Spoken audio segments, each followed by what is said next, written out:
people are sick and tired of information. We've been there, done that, like gone through all the webinars, downloaded the workbooks, the cheat sheets, blah, blah, blah, the swipe files. All that digital marketing language is now null and void. It's obsolete. It all comes down to removing that whole marketing angle of speaking to pain, because the non-buyers love pain. The buyers love desire. The people that buy from me don't even comment on any of my posts, whether it be Facebook, LinkedIn, Instagram, none of them. They browse, they're in the back seat. They're in the back row observing. The ones in the front row are the ones like, yeah, you go, girl, blah, blah, blah. But they don't buy. But the observers, they're in the back row. They're not commenting. They're not doing anything. But they'll send me a DM. Hey, is there any chance that we can get on a Zoom call? I really want to explore your boot camp or whatever I'm talking about at the time.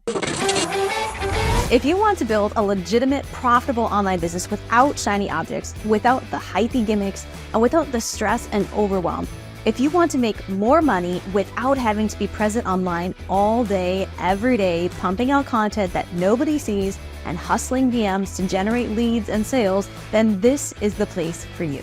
Welcome to the Digital Trailblazer podcast, your online business university, where you'll learn how ordinary people start from ground zero with no influence, no email list or audience to sell to, and no business or marketing experience, and go from working 9-to-5 jobs to building successful 6- and 7-figure online businesses and all the steps in between. Learn the strategies that worked and what didn't. Learn the mistakes that they made and how to avoid them, and then learn their plans for scaling their businesses and taking things to the next level. All so that you can build your business faster and easier and make more money without sacrificing the things that are important to you in your life. I'm your host, Leah Ray Getz, and with me is my husband, Todd. Now, let's get to it with today's guest. Welcome. I'm super excited to introduce you to Mary Henderson. Mary, go ahead and introduce yourself to the audience. Let them know what you're about. Thank you, Leah. Yes, I work with established coaches and consultants who want to productize, digitalize, and commercialize their knowledge and their wisdom into a brand and also a online business. Awesome. So how did you first get started with this? This is my third business. So I started my first startup in 2005. I had another startup in 2000, sort of at the same time, around 2006, and both were tech startups. And I had those for till about 2012. And then I launched my coaching business in 2015. So I almost took a 3-year sabbatical. So it's been a long journey, but, I do, focus a lot on wisdom. So, hopefully that will come through in our conversation today. So I know one of the things that you do is you work with coaches, course creators, online business owners. And I know from our previous conversations, you've noticed a lot of the same things that we've noticed, that probably a lot of our audience has noticed as well, is that there have been a lot of changes within recent years, maybe within the last 1 or 2 years, about conversion rates and just things that used to work really well in 2000, 2001, 2002 aren't really working so well. Or what did I say? 2001, 2020, 2021, 2022. Wow. Am I behind the times? Things that were working then just really aren't working so well right now. And namely, it's specifically that book a call funnel, or the application funnel, some people call it. Talk to us about that. What are some of the changes that you've seen with what used to work versus what's working now? First of all, I want to start off by just maybe reverse engineering it, because this is how I personally came up with my conclusion of why it's not working. And what I realized is that before 2020, it was okay for us to target the majority of our audience or our followers or our fans, whatever you want to call it. And we could, and even when we were advertising on Facebook, we would, the funnel was wide on the top, and then we would come in on the bottom, and, we would funnel people, to the next logical step, so to speak. I think now it's the reverse. I think now, and I know this based on my own numbers on LinkedIn, that the people that are only interested in my content or moving to the next logical step with me are the 10%. So that means that the 10%, they're not interested in pain. They already understand their pain. So that means that the whole marketing, content and marketing has to completely shift in terms of the language that we use, how we start that conversation. So if I was to talk to the pain of my 10%, they're already in a buying mindset. They're looking for a buyer. They're not in pain. My 90%, they're in pain. So they're stuck to their story. They're in victim consciousness. So I can't sell to those people because the buying cycle's very long. So when you look at it from that standpoint, it's no different to a B2B buying cycle. A B2B buying cycle is very, very, very, very long. There's a lot of data points, a lot of people that need to make the decision. Whereas when we are talking to people on Facebook or Instagram, to me, that's a B2C model. So it's these people are hungry, ready, or desperate, either one. So I think that because of the 10% are ready to buy, they don't want that whole book a strategy call with me or watch my masterclass. Those assets still have a lot of value. But I think I mentioned to you last time, Todd, and maybe you guys are in the same situation, that I've completely removed the whole, book a free strategy call with me. It's book a paid audit with me. So I've converted the book a free strategy call to book a paid audit with me, and I'll have a look at all of your assets and I will be able to show you where your gaps are. The only free call I offer is a free 15 discovery sales call. I specifically use that word sales so that people know, hey, if we're going to get on a call, we're going to talk about one of the 10 products that you're most likely interested in. So for me, the change was not about so much what's going on in the marketplace, even though we know that there is a shift in mindset, in approach. People are sick and tired of information. We've been there, done that, gone through all the webinars, downloaded the workbooks, the cheat sheets, blah, blah, blah, the swipe files. All that digital marketing language is now null and void. It's obsolete.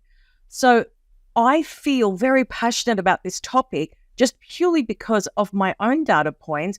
And I'm looking at my own funnel, my own followers, the people that I'm acquiring as leads. And I'm like, isn't this weird that I'm getting all these leads, but no one's actually buying? Like, what is the problem here? Oh, that's right. I'm speaking to the 90% who are still stuck in victim consciousness. And they think that, if I sit in a 45-minute webinar, it's going to solve all my problems. I'm going to become a millionaire overnight. Oh, and wouldn't you know it? I didn't even have to pay for it. So that's my take. Yeah. So this shift that we're seeing, are you saying it's specifically for people in the B2B space, and that the freebies and things like that still work well for the B2C type of market? Is that what I'm getting out of this?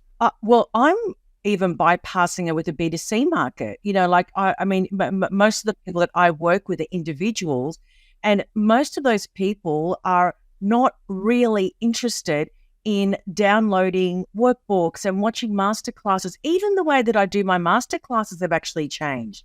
So I'm not doing that, hey, 3 things to solve this problem. I'm like, let me tell you, basically where this is all heading. If I'm doing, say, a masterclass on why you need to be on LinkedIn, why your high-paying clients are on LinkedIn, I want to inspire you and motivate you to move to that next logical step. I want you to understand what is actually going on that platform for you to move from Facebook to LinkedIn. What's in it for you? If you make the transition, what is likely to happen to you?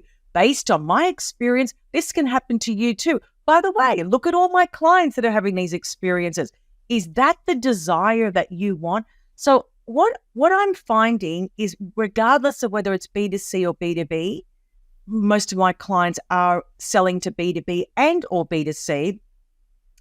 It all comes down to removing that whole marketing angle of speaking to pain, because the non-buyers love pain. The buyers love desire. So that's the shift that I think that we need to make, regardless whether it's B2B or B2C. I think one of the other things, if I remember our conversation right, one of the other things that you were mentioning was that you were also noticing the difference in people who are engaging with your content on LinkedIn and other platforms, where the people who were engaging weren't necessarily the people that were buying. Was that right? Yes, absolutely. And this is another transition, Todd, it's very, very interesting. If I have a look at my posts on LinkedIn, 2, 3, 4, 5 years ago, you will see that most of my posts were popping 300 likes, 500 likes, 600 likes, 100,000 views, 50,000 views. It was like that every day. Now it's completely different. 15 likes, 20 likes, 40 likes, 60 likes, 2,000 views, 3,000 views. However, what is the difference?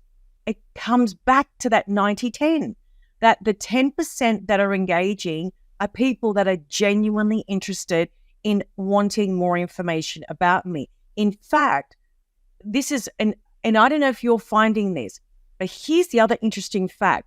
The people that buy from me don't even comment on any of my posts, whether it be Facebook, LinkedIn, Instagram, none of them. They browse, they're in the back seat. They're in the back row observing.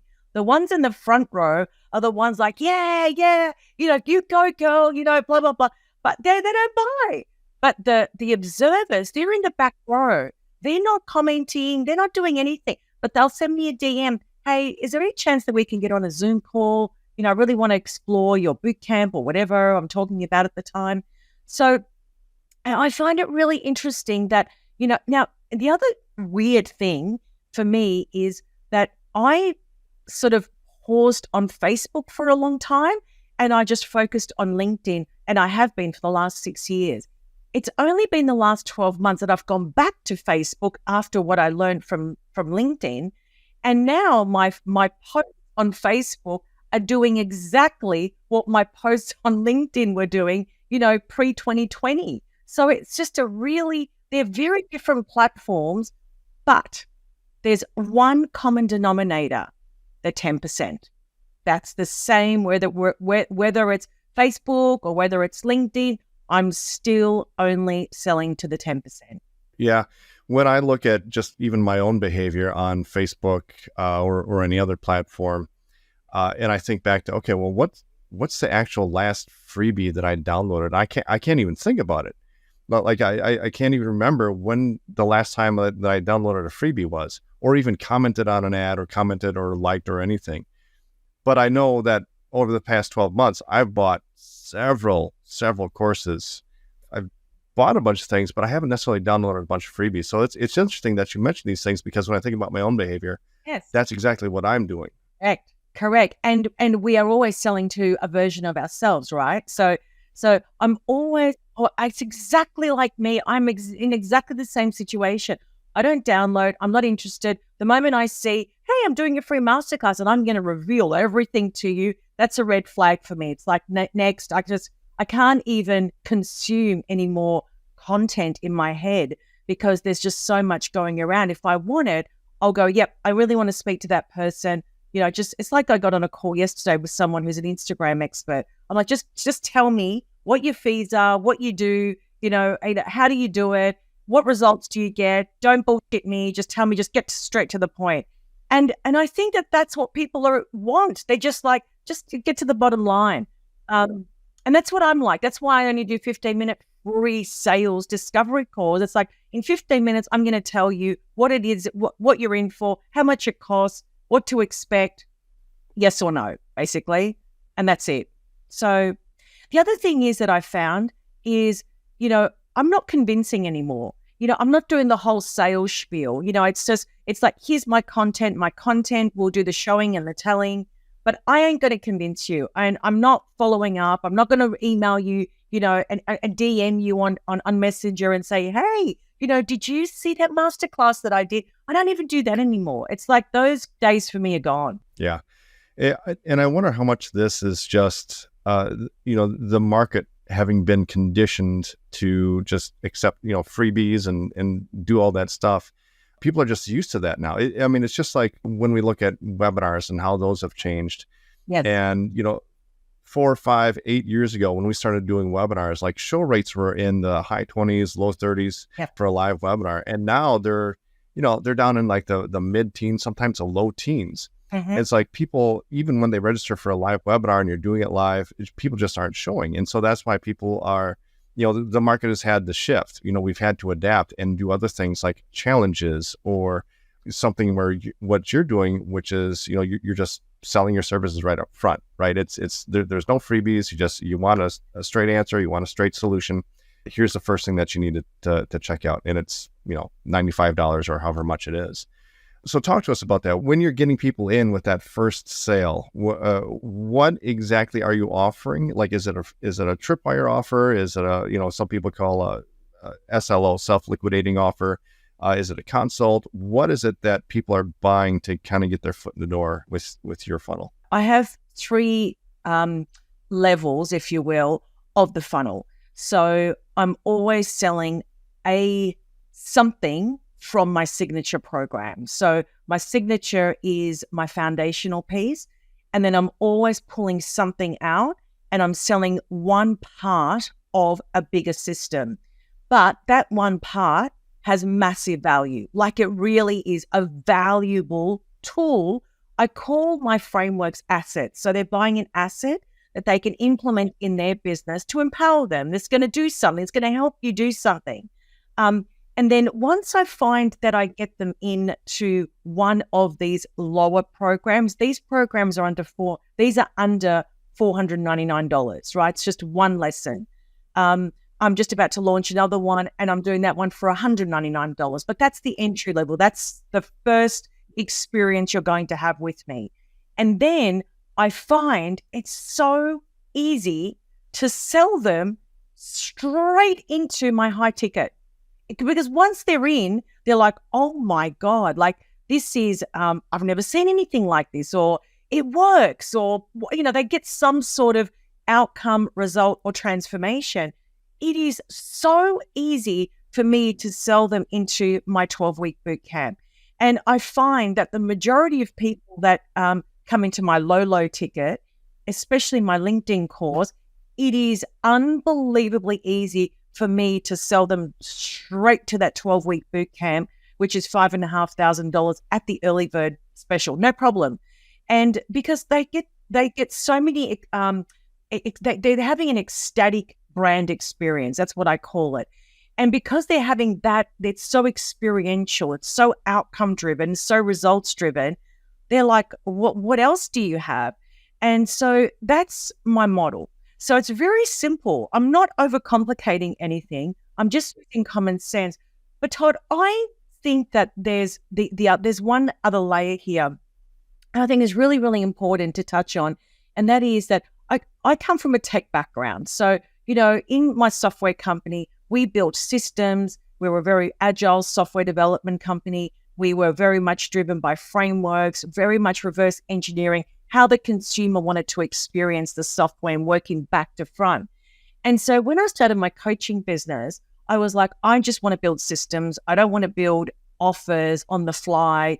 I want to think about this. I really want to think about this. I want to build a foundation. I want people to come in and I want it to be outcomes and results driven. That's my style. Okay. It's not for everyone. That's my style. And so, because I spent so long building the system, it's also easy for me to version it. So I'm never recreating anything. I'm just upgrading. I'm versioning all of the time. So the foundation now becomes very, very solid. It is a system. I can pull one part of the system out and because it's interconnected with so many different variables in the system that I can sell them into this program, that program, this program, that program, that boot camp, one-on-one, whatever. And so it's never disconnected. It's always interconnected. And so I am very passionate about systems. And I was so afraid for so long to actually talk about that, because everyone talks about offers and all that digital marketing talk. And I'm like, I better not talk about systems because they'll think I'm a nerdy and, and geeky and like da-da-da. And now I'm like, oh no, baby, you're going to get it all. Like I'm a systems girl, like that's it. And I'm going to own that, and I think that that's one of my, and I think that draws really good attention, not bad attention. It draws attention from the people that are like, oh, hallelujah, like finally, where, common sense. So, just looking at my sales ascension model, it's very, very easy. There's nothing complicated. I'm never thinking, oh, what offer am I going to do this month? It's like, well, I've got all my assets here. Oh, there seems to be a demand for that. Beautiful. I'm just going to pull out those 5 lessons, pull a course together. Within 24 hours, I've got a program. So that's my model. Cool. So that entry level product, how are you selling that on the front end? Is it just a sales page with a VSL on it, or is it a webinar, or how are you getting people into that? I have a masterclass on the sales page, literally. Like, I don't hardly ever do even opt-ins anymore, because even though I have a strategy for that, but what I do is I send people straight to the sales page. There's a 30-minute masterclass on there, and underneath you're going to see the product that I'm sending, which is your next logical step. And so everything is on that page. And so what I found, and I found this with LinkedIn more than any other platform, but people on LinkedIn, I use a that strategy is because I wanted low resistance. I didn't want people to go, oh shit, I've got to give my name and my email and go through that whole process again.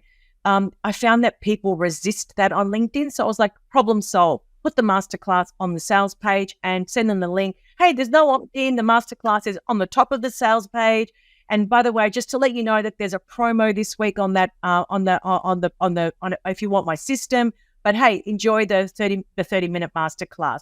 That's it. That's the model. Like, I've completely simplified everything, or as many things as I can in my business, because people just don't. I don't want people hanging around if they're never going to buy. Like, I'm not right for you. Just move on and go and buy your $29 product and good luck. I just don't want to speak to those people, because they are time wasters, and very, very rarely, or it takes a very long time to actually convert them.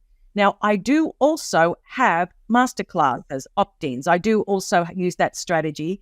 And so that's a 2-step sales funnel. Opt-in, thank you page. You're going to watch the masterclass. An email sequence will kick in as soon as you opt in, and I'm going to sell you to the next logical step, which happens immediately after that masterclass.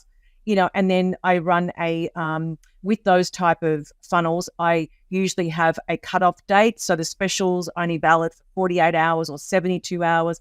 The email sequence will back that. And then that's it. The offer's over. I move on to the next thing. So very simple. Like, there's nothing complicated in my funnel. Right. So from that initial entry-level offer, after they purchase, how do they get into your next level, your 12-week program? Is that just immediate one-time offer upsell, or is that somewhere like within the course you make that offer, or are you calling your leads? Are you booking calls? How are you getting them into the 12-week program? When they join one of my programs, I have WhatsApp groups. So all the WhatsApp groups are like the support group, and it's in the WhatsApp group, which is my community, and I sell straight into the community. Again, it's straight to it's like literally, it's like from farm to table. I'm exactly the same. It's like, you buy my program, you're going to get into a WhatsApp group, the community, and then that's it. Everything that I do happens in that community, Todd. Everything. The conversations, the dialogue, the banter, this is great, I love this. And, so it's very, very active. But I have different WhatsApp groups for all my programs. So everyone feels supported. They can ask questions, no problem. But I also am selling them into the next logical step in those WhatsApp groups. Nice. Okay. Now, I haven't really heard of anybody else using I'm sure other people do it, but I haven't heard of anybody really using that as their method of support. Like, we use Facebook groups. It's just what we've always used. We haven't even, we've maybe thought of using Discord or something else, but is there a reason why you chose WhatsApp, or why there? most of my clients are on WhatsApp, believe it or not. So, I work with very established people. They're all on WhatsApp. They're all speaking to international, clients. So 90%, I would say even more, they're all using WhatsApp very, very actively. And I do too. And I just thought that is just so logical. Everyone's on mobile and I needed a destination. It was either WhatsApp, Telegram, and I think there's another one, Signal, I think. They're the only three. And I think Voxer, that's that voice thing, but I'm not interested in that. So because all of my clients use WhatsApp, I'm like, of course, I'm going to create WhatsApp groups. And it works. It just is amazing. So I'm building all my communities in those groups and it's instant. So with Facebook groups, the problem I found with Facebook groups is that not everyone would see the comments or the updates or whatever. You have to log into the app, blah, blah, blah. Whereas with WhatsApp, it's on your phone. Like it's like an SMS that the group are receiving all the time. And it's very visible. It's very visible. Yeah, that's an interesting point, because now that I think about it, in our Facebook groups, even in our clients only group, when we make a post in there, just a small fraction of people really see it. Exactly. And part of that is because in Facebook, people are part of dozens of groups, right? And so it's like you're competing with everything else in the timeline and everything else on Facebook. On WhatsApp, I'm sure there's probably almost no competition for, alerts and notifications and things. So that's smart. Yeah, it is smart because, and then the other thing is that a lot of my clients I generate a lot of clients from LinkedIn. So they're already in that mindset. But even the clients I'm getting from Facebook, they're also, what's heavy WhatsApp users as well. So I just found that it was so in the moment. That's what I found. It's like if I wanted to get a message, people see it immediately, like literally immediately, and everyone sees it. So I just found it was it's just a much better strategy. It really is. Now, you've mentioned LinkedIn a few times, and I know that we've had other guests on this podcast that have really talked about LinkedIn and how great it is for getting clients. Talk to us about your strategy, because I'm curious if it's similar to what we've heard in the past, because from what it sounds like, a lot of people are doing some very similar things and getting some really good results. The thing I want to say about LinkedIn is that it is a different platform than Facebook and Instagram. It is completely different. Now, why is it different? It's different because for a couple of things. It attracts a lot of qualified people that are mature, they're established, professional, and that it's true, they actually are. Now, LinkedIn did a research recently, and they actually released this, which is fascinating.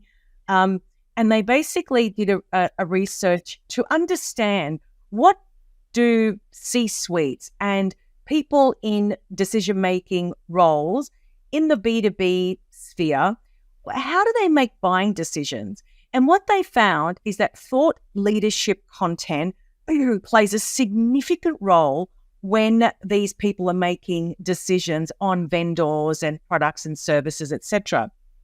Anyway, so based on that, what LinkedIn are now doing is that they're rewarding thought leadership content in a really big way, which is so exciting for experts. In anyone that self-identifies as an industry expert, you're an established consultant or a coach, LinkedIn is going to be the next best thing for all of us.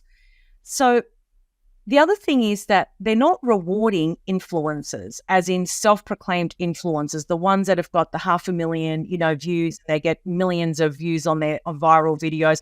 They're not getting rewarded. Now, how do we know that? They're using this thing called LinkedIn Top Voice Badge, and it's a blue badge. It's on your profile. And if they see you as a thought leader or industry expert or somebody that creates high quality content, you're going to get that badge. So they gave me that badge in January of this year. So I must be doing something right. They only give it to 5,000 people out of 1 billion users. That is significant. And it's not an ego trip. It's actually just to tell the external world, this person creates really good content that matches their area of expertise. So yes, these are the people that stay in their lane. So LinkedIn, so I just wanted to just set that foundation to inspire people that are listening to this like this. It actually is an amazing opportunity. The next thing is only 3% of those 1 billion people create content. Can you believe that? And 97% are consuming the content. Yeah, we've got professionals on LinkedIn, lots of C-suites, business owners, entrepreneurs who are consuming content. 3% are actually creating content. So can you see already the opportunity? It is unbelievable. So on LinkedIn, there's two sides to the same coin. The first side is what we call inbound, and that's your content. It's how you want to show up, and it's how you showcase your area of expertise through content, whether it's video, text, doesn't matter. The other side is your outreach, and that is the people that you connect with on LinkedIn. And both of these need to meet in the middle. Now, what a lot of people do, these 3%ers, is that they use automation tools, which are completely and utterly against LinkedIn's terms and conditions. I know a lot of people that have had their accounts shut down permanently. They do not like it, and they do not endorse it in any shape or form. So everything I do is organic. I do zero pods. I'm not in any pods. I don't do any automation. You don't need to.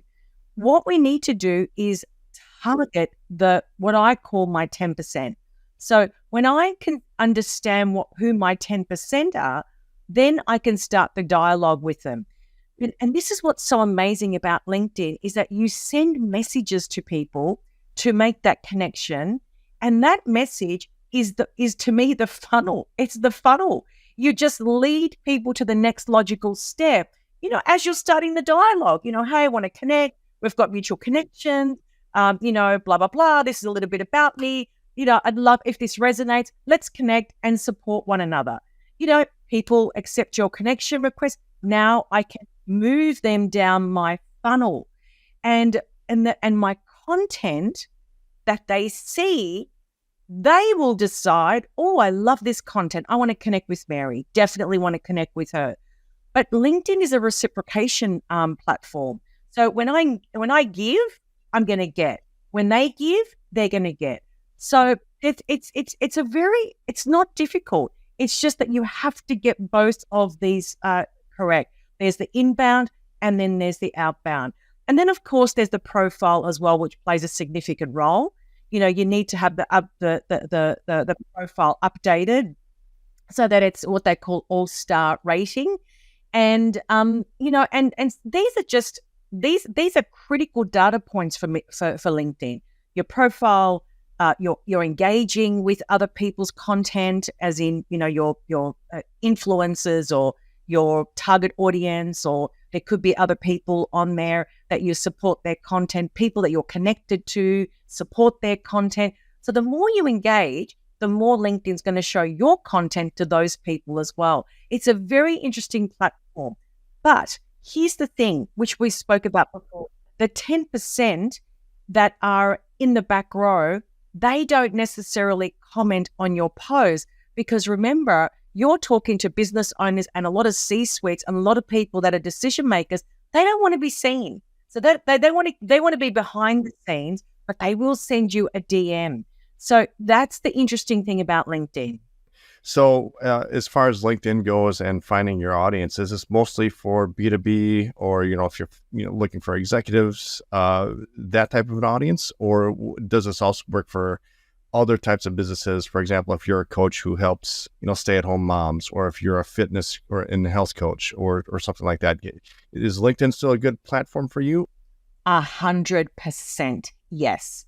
So you want to target podcasters? You go for it. There's millions of them. Coaches, consultants, anything. Here's the thing, Todd, about LinkedIn. If you buy their paid service, their premium service, which is $99 a month, you can target by title. I can target by postcode in Florida or a postcode in New York, and I could only target all accountants in New Jersey. No problem. And it will give me all the accountants in New Jersey who have been an accountant for 10 years. So the filtering is unbelievable for $99 a month. Can you believe that? And so I can go really deep and really wide on who I want to target based on who I deem my target audience. And I can connect with those people. The only thing that LinkedIn limits us, all of us, is that you can only send out maximum 100 connection requests per week. It used to be 100 per day, but people, I guess, were abusing it, and just, they did all this automation stuff. So they've actually reduced it quite significantly. That's okay. 100's fine per week, and you just grow it incrementally. But the good thing about LinkedIn is that you can connect and people can follow you. So you've got two things happening simultaneously. So you can still grow your following, or, people can follow you. That's unlimited. But with connections, you only are allowed 30,000 connections, but you can only connect with 100 people per week. So to answer your question, everyone that you want to target is on LinkedIn right now. Now, the other thing you mentioned is that LinkedIn is rewarding people who are considered thought leaders or who are creating thought leader content. What's the difference between thought leader content and influencer content? Like, how do you distinguish that? The thing that is interesting about influencer content is that a lot of the influencers want virality. So they will post things that they know will go viral, but many of them are not really experts in an area of specialization. So thought leadership to me, for example, would be somebody that has been, just as an example, has been, in the finance business for the last 30 years, and they are a tax guru, for example, okay? That person could write and does write, it's very specific, specialized content based on their area of specialization that is all about that, and they can add their thought leadership commentary on other content, on things that are going on, politics, the economy. So they're a thought leader, not just in their area of specialization and the content that they produce, but they're also providing commentary on what is happening in the world or other thought leaders or research, that type of content. They're providing their overview, their overlay on those pieces of content. Influencers, to me, this is very interesting. Love virality. They love it's what's in it for me. But here's the interesting thing. One of my areas of specialization in the work that I do is personal branding. And I cannot tell you how many influencers want to speak to me because they get hundreds and thousands of likes on their content and they cannot monetize it. And they can't monetize it.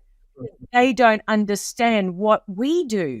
They don't know what a sales ascension model is. They don't know what a funnel is. They don't know what an email nurturing sequence is. They don't know how to sell the next logical step. They don't have product. So this is the issue that we have. And they sell these digital products or affiliate products, but usually it's just dumbed down solutions. And you see this all over LinkedIn. Everyone's a LinkedIn expert. They're telling you how to write your content. Do your content this way. Oh, you need help with your content? Just DM me. And they're in their DMs for half a day, selling their $999 program. Well, we don't do that. Like that's not our model. So they don't understand this the ascension model that we have behind the scenes, or analyzing our data points to understand why are people not buying? Like what is going on in my funnel that I'm not seeing? And when you start analyzing data, then you're going to get some truths that are going to confront you, and you're going to have to make decisions on those truths. So a lot of them don't have product. A lot of them don't have a foundation that's solid, and most of them are not thought leaders. Most. So you mentioned this top voice badge, that certification or that little blue thing that you get from LinkedIn. Now, you said that LinkedIn just gives that to you, because I know that, they do something similar on Twitter, like they've got the blue check, and you used to have to apply for that, and I think now you can buy it. So is there an application process for this, or is this just something you just wait to happen? Yes, LinkedIn actually do have a panel of people that actually decide who gets it. So it is a big deal. So you don't apply for it, you don't pay for it. It just appears on your profile. They send you an email and they say, hey, just to let you know that you have been you are now a LinkedIn top voice for your area of specialization. It's valid for 12 months. The badge is on your profile. And because of that, they actually give you a premium account for free. So there you save I think premium $69 a month or something. So they actually waiver that fee when you become a LinkedIn top voice. And that's it. So that's what I'm saying. They reward you. They're rewarding thought leaders and saying, we want you on our platform to create really high quality content, and so you can provide massive value to our users. But Instagram are doing the same. They're actually all these third-party tools that they're removing. Why? It's because they want original content.